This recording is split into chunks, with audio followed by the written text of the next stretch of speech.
Merhaba. Merhaba. Bir yerlere doğru gitmeye çalışıyoruz Çok bozuk yollarda. ama gidemiyoruz. İkinci vites, rolantide araba gittiği kadar gidiyoruz. Şöyle gösteriyorum hemen. Direksiyonun halini görüyorsunuz. Yol o kadar tırtıklı ki. Çift harita kullanıyoruz çünkü gittiğimiz yolun yol olduğundan emin değiliz. Şuradan da kısa bir yol görüntüsü göstereyim size. Toprak yol ama düz değil. Taş yok ama tırtıklı. Mesela şu anda yol nispeten düzeldi. Evet. Bu düzgün hali. Ama onun tırtıklara haricinde bakın geldik şimdi geri. göreceksiniz. Titriyormuş gibi. Çok kötü bir yoldayız. Yani 10 ile 15'te falan gidiyoruz. İnşallah diyoruz ki bu yolun sonu mutluluğa çıkar, güzel bir yere çıkar. Ve bu yoldan geri dönmek zorunda kalmışsın. Kesinlikle ya, bu yoldan gidilmez. Burası neresi peki? Neresi Gülcan Hanım? Burası Edirne Enez'de Gülçavuş bölgesi. Evet. Gülçavuş'un başlangıcı gerideydi. Orası biraz çok durmaya müsait değildi. Yani yol kenarında durmak gerekiyordu. Kalabalıktı da biraz da. Evet. O yüzden ileride bir sahil daha gözüküyor. Ya içerilerden dolaşmak gerekiyordu ya da bu yoldan gelmek gerekiyordu. Tabii ki her zaman olduğu gibi bozuk yolu seçtik.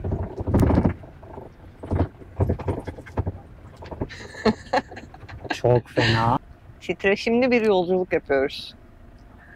Yukarıda panelin titrediğini duyuyoruz yani. O kadar titriyor her şey. Çok fena, çok. Yol efsane güzel aslına bakarsanız. Hani Evet. yeşillik bir alanın içinden gidiyorsunuz. Ev yok. Sadece yeşillik görüyorsunuz.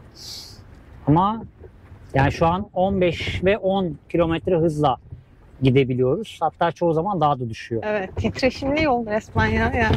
Kata kata kata kata kata. Yani sanki özellikle burayı böyle şey yapmışlar. O ne o tank ayakları var ya, onlarla ezerek tırtıklamışlar gibi. Eminim sesler geliyordur yani şu anda. Karavanımız daha önce hiç bu kadar sallanmamıştı ve hiç böyle bir yola girmemiştik. Titrememişti. Evet, hep çok bozuk yollarda gittik ama en azından böyle bir titreme yaşamadık şimdiye kadar. Evet.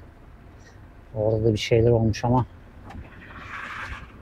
Ben nasıl geçeceğim peki oradan?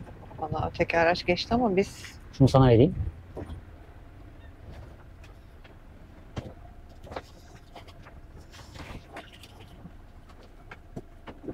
yan tarafını bilemiyorum.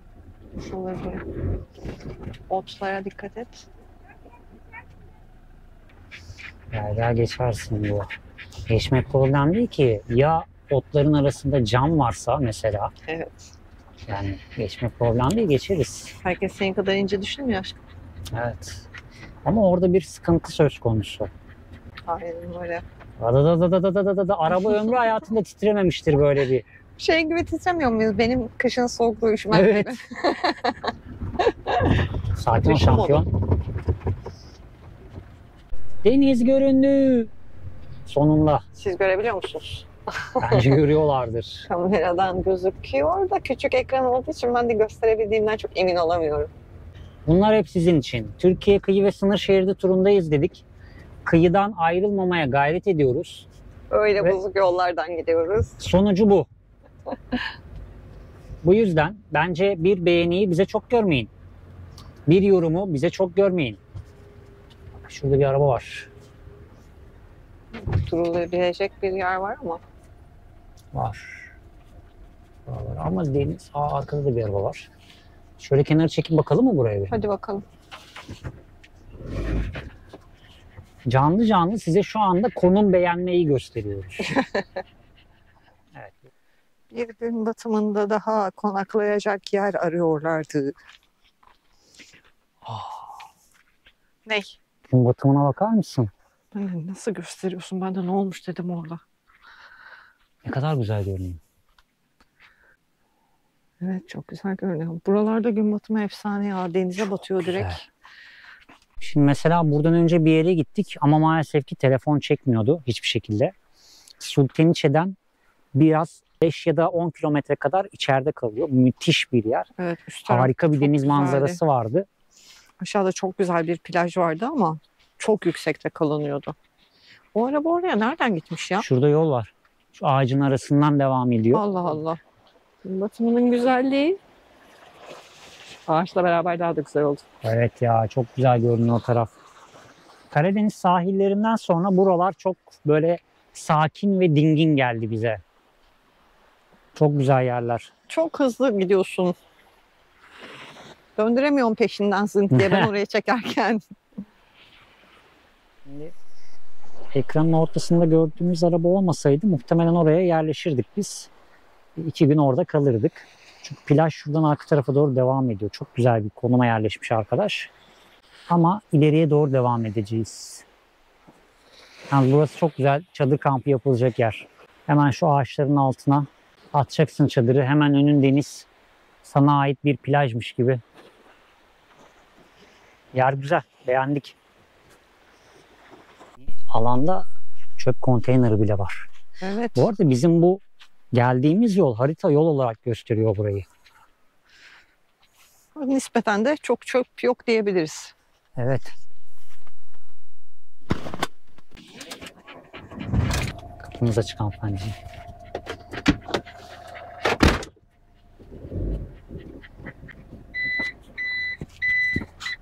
El frenini çek Cem Bey. Bacağımı çizdiniz Max Bey. Şöyle güzel yolları açtık da geldik buralara. Ama buralar nereler? Hiçbir fikrimiz yok. Yine gezdik, tozduk. Her yeri. Oo, bir her kara yeri. Şurası da tam çadırlık alanmış. Evet, çadır için güzel Merhaba bir yermiş köpek. gerçekten. Burası da var ama eğimli aşağıya doğru. O zaman Bence ilerliyorum. plaj tarafını deneyelim. Merhaba. Ne haber? Ne yapıyorsun burada tek başına? Ben konuşunca kaldı böyle. Şuradan bir yol giriyor. Gireyim mi bir? Biraz ağaçlar dar ama kamerayı alayım mı ben senden? Yo. Çalı ağaçlar, kalın dalları. Neyse ki boyamız sağlam. Şuradan da daha güzel yol olur peki. Yan tarafta düz yol olması peki. Gördüğünüz gibi Evet, çok insan var. izleri. Maalesef. Biz aşağı inelim bence. Biz aşağı inelim. Bence de. Bir yolun daha sonuna geldik. Şuradan dönüyormuş gibi gözüküyordu ama burası da yol değil. Plaja çıkıyor direkt. Evet. Ben O geri yüzden dönüyoruz. Geri geri devam.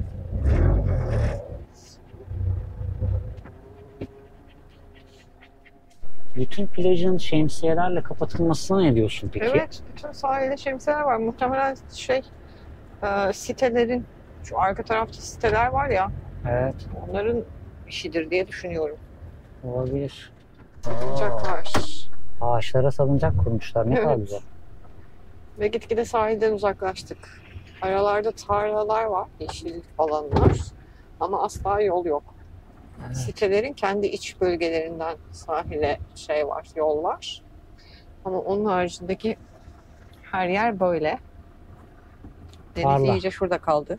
İlerideki sitelerin o taraftan bir yol var gibi gözüküyor. Ama Ama o o da da sitenin sitelere içinde kadar. olabilir. Sitenin girişine kadar gözüküyor. Şurası mesela o işte yol ayrımı ama Market diyor sağa site doğru. içine giriyor. Şimdi Su yatağı var galiba orada. şu yatağı değil, şu karşıdaki sitenin içine girmem gerekiyor ama öyle bir yol yok. Çalalım kapıyı, bir geçebilir miyiz?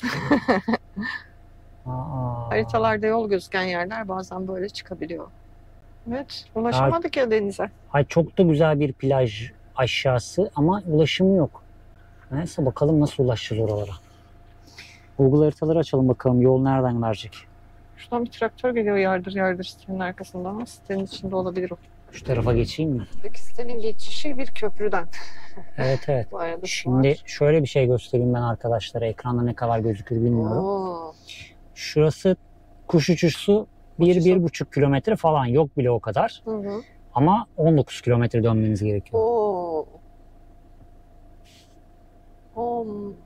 Ondan sonra vakıf plajı var. Senin Aman bugün tanrım konuştuğun dedim. yer. Evet.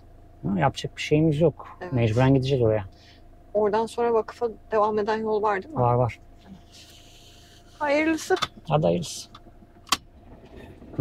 Tamam gelmiş internet.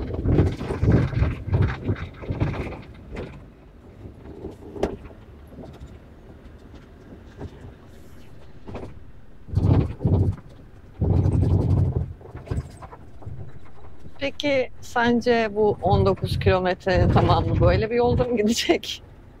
İnşallah gitmez. Çünkü 19 saat sürer.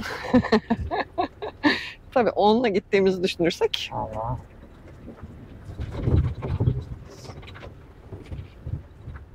Hiçbir alana çıktık ama yol hala değişmedi. Biz herhalde yarın sabah videoya devam edeceğiz. Muhtemelen öyle gözüküyor. 200 metre sonra dananın kuyruğu kopuyor. Çünkü yol ayrım verdi. Ya bu yoldan kurtuluyoruz ya da bu yola devam ediyoruz. Aynı şekilde devam ediyoruz. Ve taşlanmaya başladı. Evet, sertleşmeye de başladı yol. Ve aynı şekilde devam gibi gözümde. Ya da asfalt mı acaba? Bilmiyorum ki, çok belli olmuyor buradan ama sanırım asfalt aşkım ya. Kamerada Sağa dönüş görenler köşeyi yorum görüyorum. yapabilir mi? Hadi bakalım asfalta ulaşabildik mi?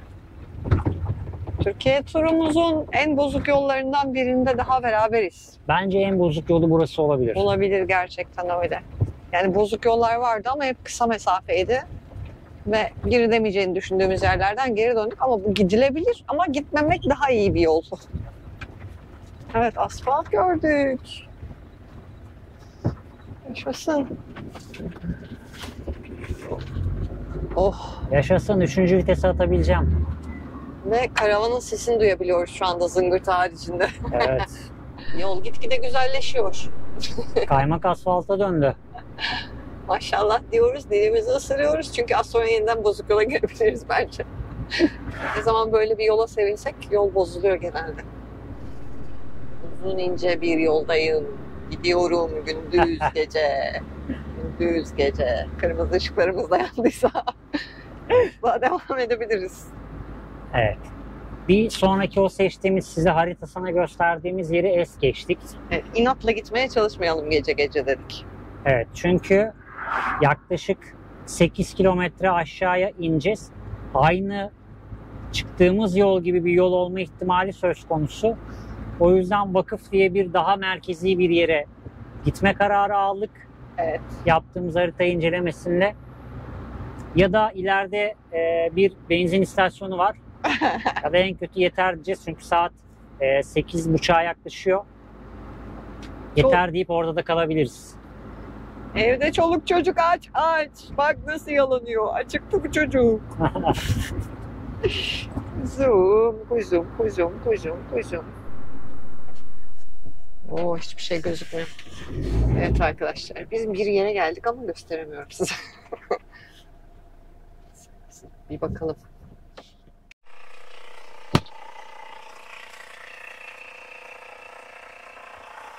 Yolda gereken market alışverişi yapmıştık. O güzel yollar sayesinde her şey devrilmiş poşetlerden. Ya biraz sızmış da. Neyse, çok bir şey olmamış. Sivriler girdi değil mi hemen içeri? Evet, 5 tane öldürdüm. Yer bakarken şu köşede. O sivri değil. Sinekler son 2 yıldır her yerde aşırı çok. Camlar da açık Sivriler olunca yedi girdiler her tabii. tarafımızı. Ben şunu alayım. Yanımız mı? Arkamız mı? Şurası. Yanımız, şuramız. Öyle bir durduk. Başka karavanlar var çevremizde. Yarın gündüz şekil alacağız. Evet. Şu anda arkamız çok düşük kaldı. Zemin düz değil. O yüzden süspansiyon çalışıyordu az önce. Evet. O zaman biz yerleşelim. Değil mi? Evet, biz yerleşelim. Yarın devam ederiz çekime. Çünkü şimdi dinlenme falan filan derken zaten dışarısında gösteremeyeceğiz yarın. Bakalım nasıl bir yere geldik. Yarın hep beraber sabah biz Max'le uyandığımızda siz de bizimle birlikte aynı anda Hep göreceksiniz. beraber göreceğiz. Bakalım nasıl bir yer Bakalım. bulmuşuz. Günaydın. Hepinize günaydın. Max dışarı çıkmayı bekliyor. Biz de bakalım nereye gelmişiz. Şöyle camını açtım. Güzel bir yere gelmişiz gibi görünüyor.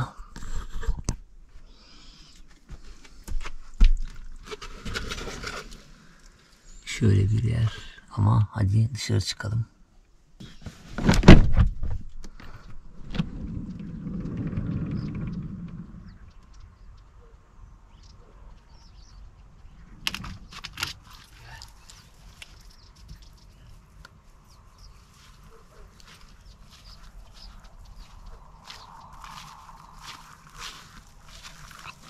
Mükemmel bir yere gelmişiz. Yalnız gece şu kumdan nasıl batmamışız hayret.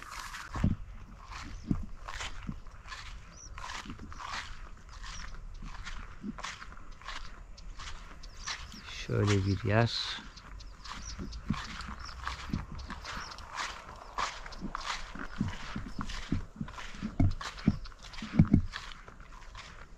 Ve biraz çöp var. Gel Max. Muhteşem bir sahil yakalamışız. Aa dostlar. Güzel bir yere denk gelmişiz. Bu kadar beklemiyordum. Hava karanlıkta geldik biliyorsunuz. Sabahın ilk ışıklarıyla saat şu an 7 falan. Max göreve kaldırdı bizi. Mekan çok güzel. Biraz fazla köpek popülasyonu var herhalde. Çok fazla ses geliyor etraftan. Ve artık Çanakkale burnu gözüküyor. Kamerada çıkar. Evet çıkıyor. Bakın şurası Çanakkale. Gelibolu burnu. Tepede çekme karavanlar var. İleride çadırlar var. Hadi denize bakalım. Deniz nasılmış? Denize bakıyoruz. Müthiş.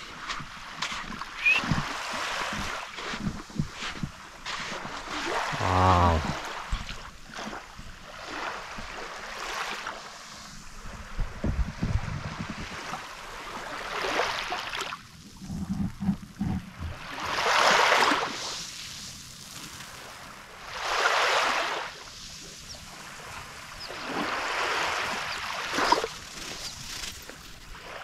Max burayı çok sevdi.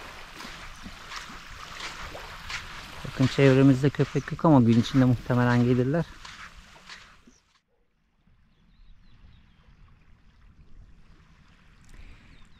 Derenin denizle buluşması.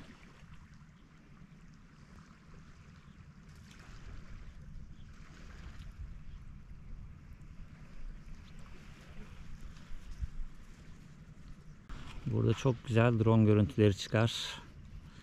O yüzden harika drone görüntülerine de hazır olun. İlerleyen dakikalarda. Max hadi gidelim mi? Yeter mi? Yarım saattir dışarıdayız.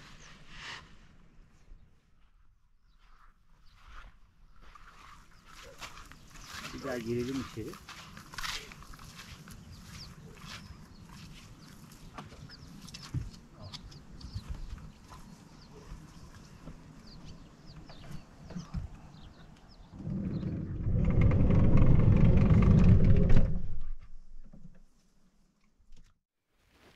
Günaydın. Günaydın. Uykucu Şirin.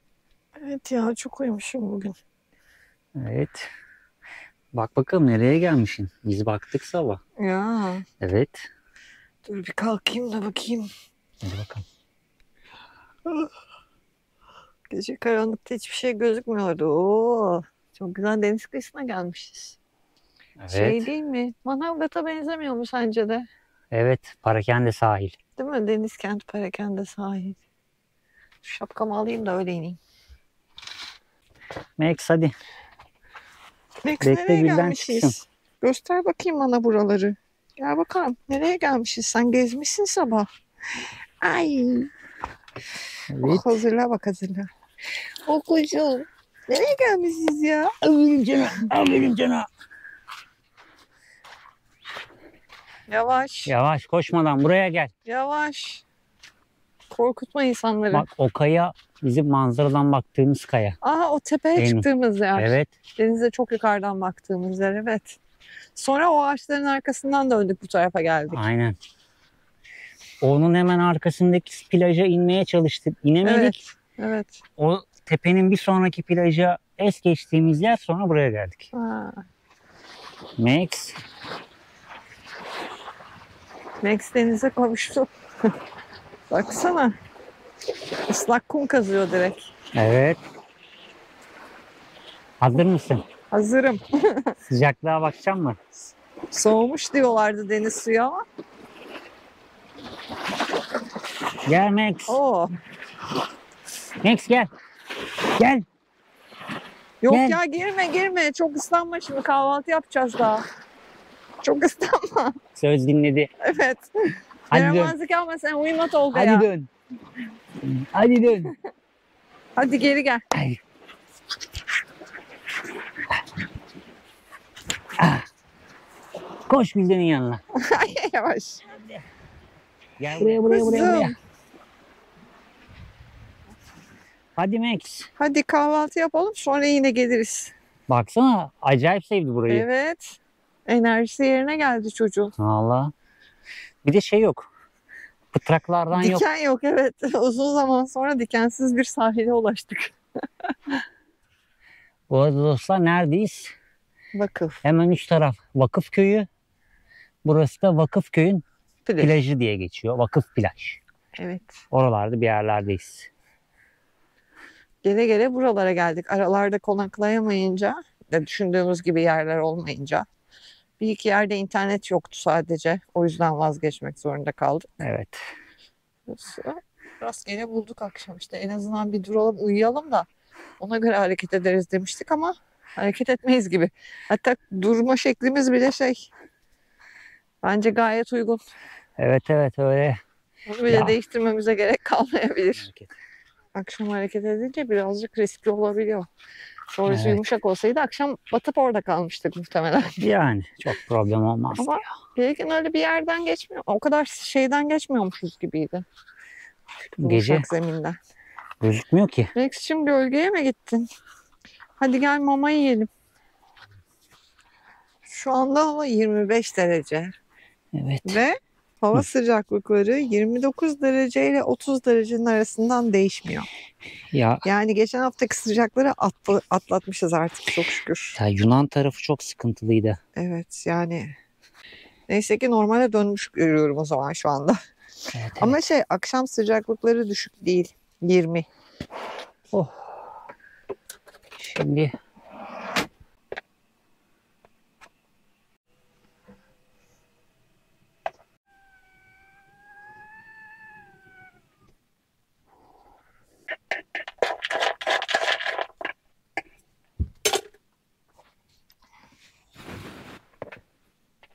Efendim, afiyet olsun.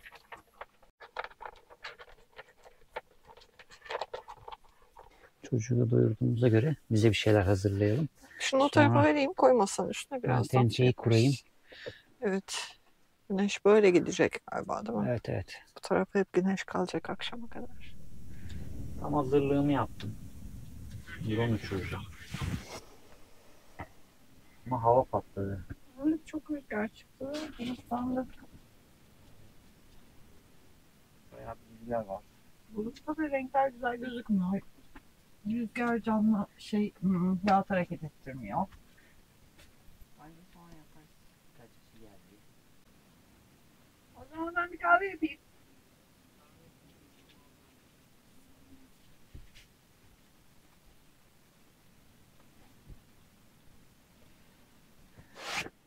Güzel esiyor ama bak, bu camı açmadık bile.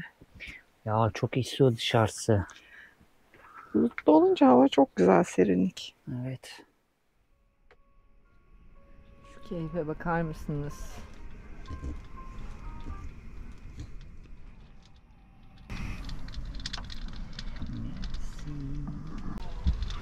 Sen daha tatlısın. Hayır. Hayır. En tatlı sensin, en tatlı. Evet, kahveler hazır. Gelebilir miyim ben de? Tabii ki. Yiyebilirsin. Emin misiniz? Yiyebilirsin. Pek gelebileceğim bir yer varmış gibi durmuyorsunuz Yemişim. ama. Yiyebilir mi Max sence de? Beyaz diş. Bence de Beyaz yiyebilir. diş. Şu diş var ya, şu diş çok güzel, şu diş. Şu diş çok güzel. Çok güzel. Çok güzel. Neyse ben kendime oturacak yer bulayım o zaman. Dışarı mı çıkacakmışız? Ya. Hadi dışarı çıkacakmışız. Hadi dışarı.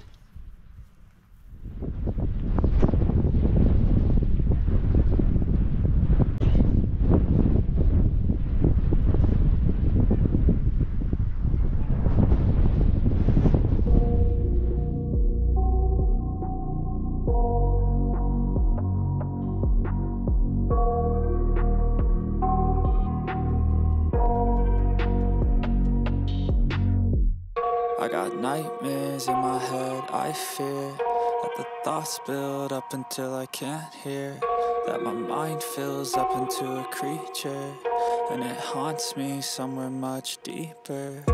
Anxiety, filling up every space, no privacy. And silently, it could build and build until you finally see, whoa, it's taking over, damn no closure, moving closer. No exposure, I just wanna be a loner. Some can't stay sober, looking over all their shoulders, like moving boulders just to get out of the home. It sucks, I've had enough, I don't wanna feel the stuck under the rug, all my problems that I shove. I got nightmares in my head, I fear that the thoughts build up until I can't hear, that my mind fills up into a creature, and it haunts me somewhere much deeper. I got nightmares in my head, I fear that the thoughts build up until I can't hear, that my mind fills up into a creature, and it haunts me somewhere much deeper.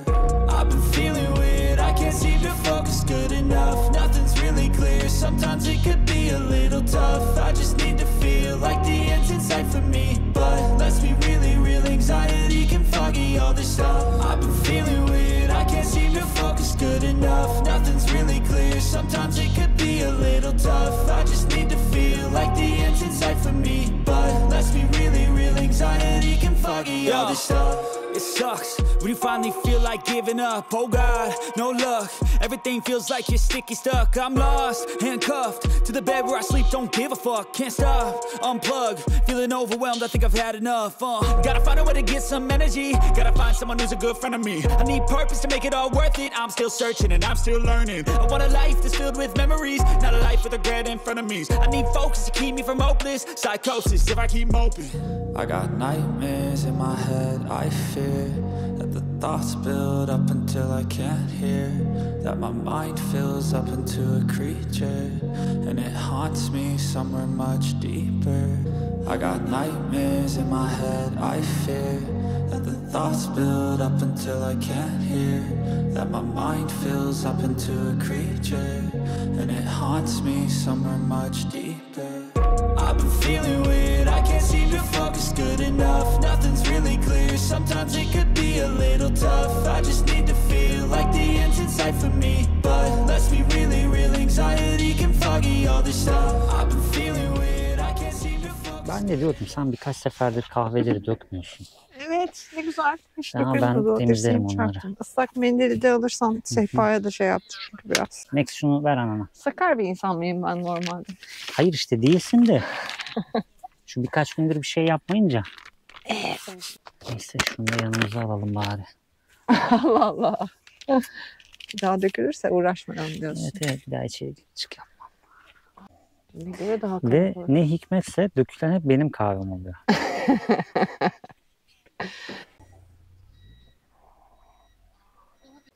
Amca hırs yaptı. Bayağı kalabalıklaştı be. Sen ne yapıyorsun içeride ya? Gittin gelmedin. Sürpriz. Oo, Sürprizler hazırlıyorum burada. çok güzel. Az daha sormasaydın çaydanlığın sesini duyacaktın. Hadi ya. Evet. Su kaynamaya başladı çünkü. Geleyim bakayım nasıl bir sürprizmiş o. Oo. Oo. Evet, domates doğradım. Hamur hazırladım. O şey mi? Şu Tahmin hazır. ettiğim şey mi? Akıtma. Akıtmalı. Krep. Hmm. Domates, peynir. Bu arada hava ciddi kapadı. Bulutlandı mı yine? Hmm. Bugün yağmur gösteriyordu saat 2'de. Ama Yağacak iyi, galiba. bana bir ıslak mendil verebilir misin? Hemen. Islak mendilimiz nerede? Dışarıda. Evet, dışarıda kahve dökülünce orada kaldı.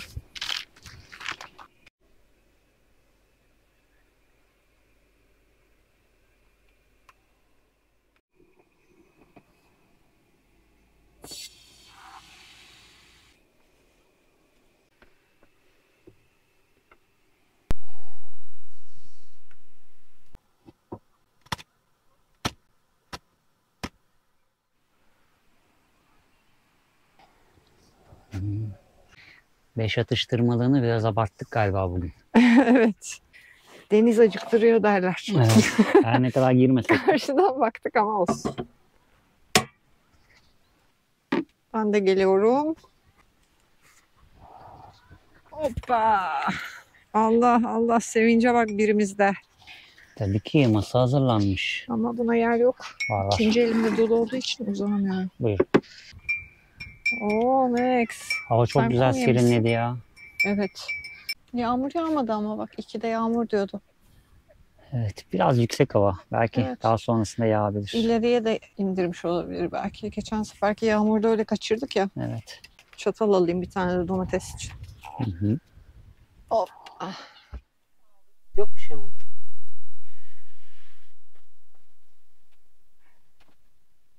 Kapıyı da açamıyorum. Çok sinek var. Ne olmuş? Bak bakayım. Nerede? Görmüyorum ki ben. Onlar derenin öteki tarafında bu oğlum.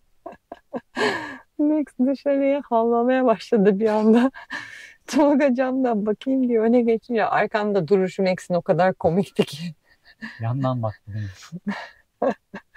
Hadi geç arkaya. Hadi gelin bir şey yok gel. Gel kuzum gel. Uzaktan köpekler havlıyor.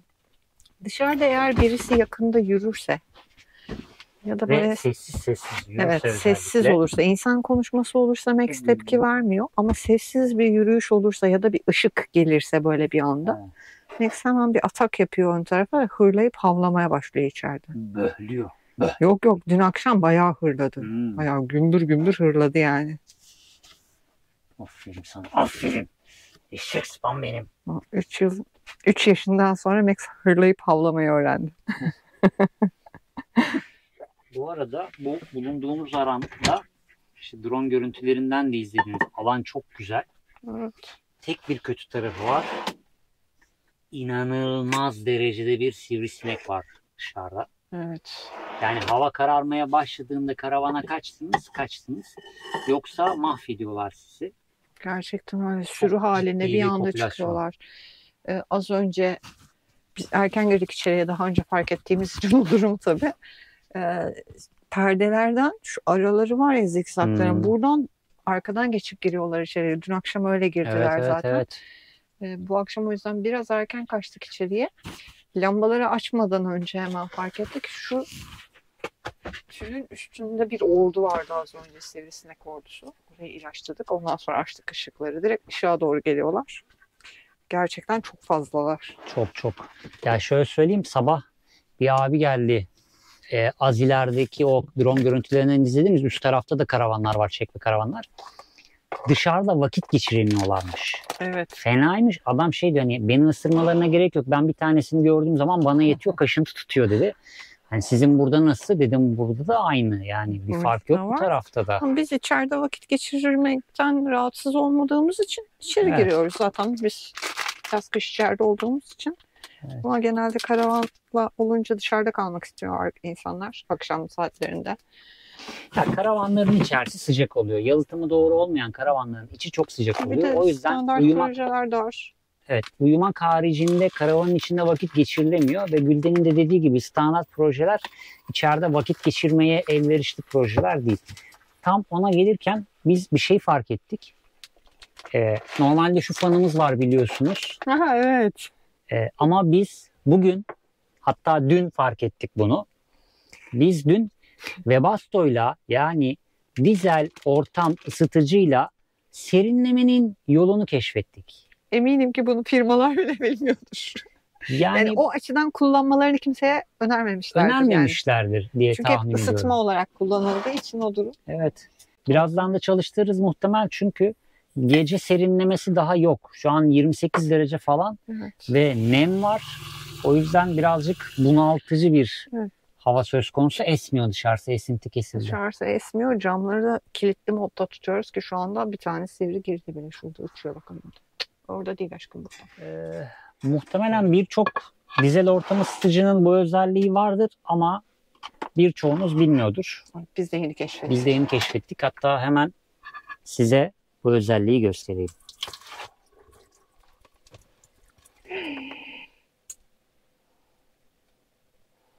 Eyvah, Aşkım. döktü. Hepsini döktü. Hepsini dökmeden. Süzmeye Eyvah, çalışırken. ne yaptın? Gülden ne yaptın? Hepsini döktün. Hepsini döktün diyorsun ya. Aşk olsun. Konumuza geri dönecek olursak. Biliyorsunuz dizel ortam ısıtıcıların ısıtma ekranına girdiğimizde derecelendirmeler, ayarlar vesaireler mevcut. Ama ısıtma değil de fan bölümüne gelirseniz ve açarsanız şöyle birinci, ikinci, üçüncü kademede, ben birinci kademede açıyorum şu anda. 1 saat boyunca çalışsın diyorum. Ve Fan sesini duymaya başlıyorsunuz. fan sesini duyuyorsunuz. Bizim fanın çıkışı şurası. Ve dizel ortam ısıtıcımız yatağın altında olduğu için orası sıcaklık da almıyor. En serin bölge. İnanılmaz derecede serin üflüyor. Şu anda bacağıma geliyor mesela. Direkt dönüyor oradan. Evet. Bayağı. Klimamız varmış. Bizim haberimiz yokmuş. Şimdi ses olmasın diye kapattım ben onu. Şöyle de bir dipnot vereyim hemen. Bugün gün içinde ben derecelendirmeleri kontrol ettiğimde dışarısı 31 derece ve %43 nem vardı dışarıda. Sıcak bir hava vardı o bulutlanmanın öncesinde. Evet. İçeride çalıştırdığımda yan kapı açık olmasına rağmen buradaki derecede 25 derece gösteriyordu içerisi. 24'e düştü en son. Evet. 24'e düştü. Sen şey söyleyecektim ben de. Aynı zamanda rezistanslı çalışmadığı için enerji de harcamıyor. Çok Artık. düşük. Evet. Yani çok aşırı düşük Evet. ve mazot da harcamıyor muhtemelen. Mazot zaten harcamıyor yakma ateşleme, odası aynen çalışmadığı öyle. için. Bedava klimamız varmış, haberimiz yokmuş. Boşuna şuna yanmışız. Yani şu klima şu fandan çok daha etkili bir fan Evet. çalıştırdık. Gerçi biz yaz dönemini şurada 1-2 haftadır yaşıyoruz. Ama Edirne'de bunu keşfetmiş olsaydık Edirne'de konaklardık. Evet. Gece rahat uyuyacağımız Evet, için. aynen Edirne'de öyle. konaklayamadığımız için ben çok aklım orada kaldı diyebilirim. Yani geçmek zorunda kaldık. Çünkü o hafta bu yazın bizim için en sıcak zamanıydı. 37 derece. 38 dereceydi 38'de ertesi günü. muayeneye gittiğimiz günün akşamına doğru bile 38 dereceydi. Evet. Kısmet ya. Yani bir dahaki sefere gezeceğiz inşallah Evet, evet. orayı Yani da. sezon sonu geleceğiz Edirne'ye. Evet. Daha güzel bir zaman olmuş olacak bizim Bakalım için. hangi zamanda. İşte şehirler turunda avantajımız şu olacak. Yaz döneminde hangi şehre gelirsek oranın yaylalarını, dağlarını gezeceğiz. Evet. Yani kaçabilecek noktamız olacak o zaman. Şimdi sahillerden uzaklaşmamak, kıyı sınır hattından uzaklaşmamak için gidemedik çoğu yere. Ama o zaman öyle bir durum olmayacak.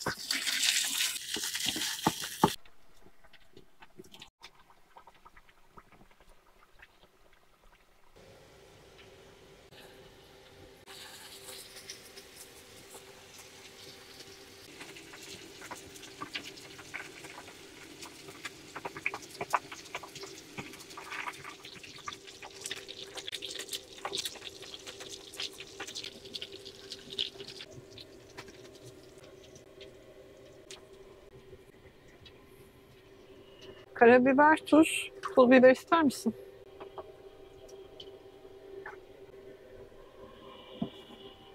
Ellerine sağlık tatlım. Afiyet olsun. Sıcak oldu ya. Kızartma camları açamayınca. Ama çok fazla sivrisinek var. Ona rağmen bile kaç Evet, tane girdi girmiş yine. içeriye. Perde, bütün şeyler, camlar kilitli modda aslında. Evet. Işık yanınca giriyorlar direkt. Melik'ciğim sen mamanı yedin. Hiç ağzın sulanmasın. Şuraya bak ya. Hiç ağzın sulanmasın. Koca bir göbeğin var. Hala yemek yeme derdindesin. Haklı. Hiç bana bakma. Boncuk göz. Afiyet olsun. Tamam tatlım, benim işim. Ben de camları kapatıyorum. Bitti. Buralar tamam.